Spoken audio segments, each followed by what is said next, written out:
Welcome to the Sunday Gardener. It's a lovely warm spring day and we're going to look at cutting back cornus.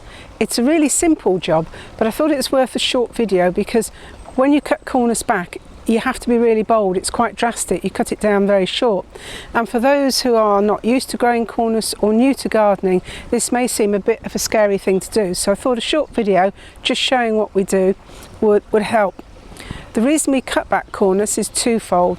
Firstly, this is this cornus here. You can see it's quite tall. I'm a bit short, but even so, it's probably about two meters high at the top, and it will continue to grow if you don't cut it back.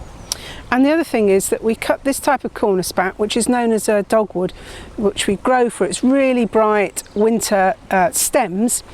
By cutting it back, you ensure that you get new growth, and that new growth carries the brightest, reddest stems for next year. So if you want to grow it for the lovely red stems, then you need to cut it back now, which is mid to late March. It's just coming into leaf, and so you want to cut it back now. So what we're going to do is take a look at cutting it back.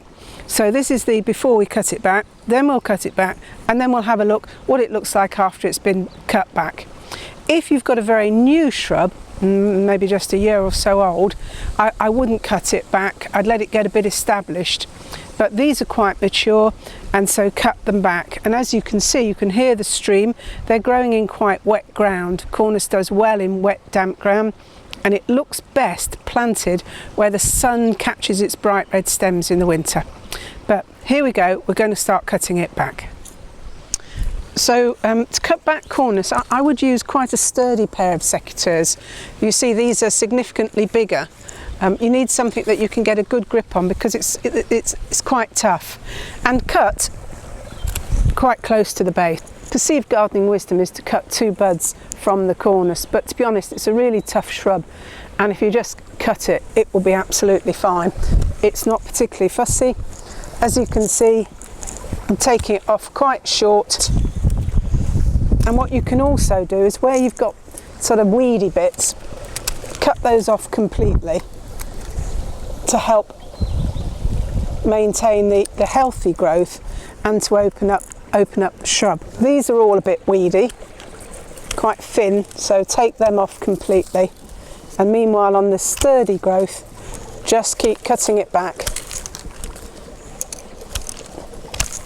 So by taking out the weedy ones, you're getting rid of the not very strong elements of the shrub, and you're opening up to get the sturdy growth through. And so we're going to work our way. There's about 8 cornus here. So we'll pause the camera for half an hour or so and then come back when we've cut them all back, and you can see how they look. But don't be afraid to cut it back hard. That's what you want it to do. Within a short period of time, it'll be sprouting up with its new growth. So now we're going to do the hard work off camera. Well, here we are, and the cornus has all been cut back. I was a little optimistic on half an hour. I think it took 2 of us about an hour because there are some more behind the camera, so a lot of cutting back. Still some work to be done.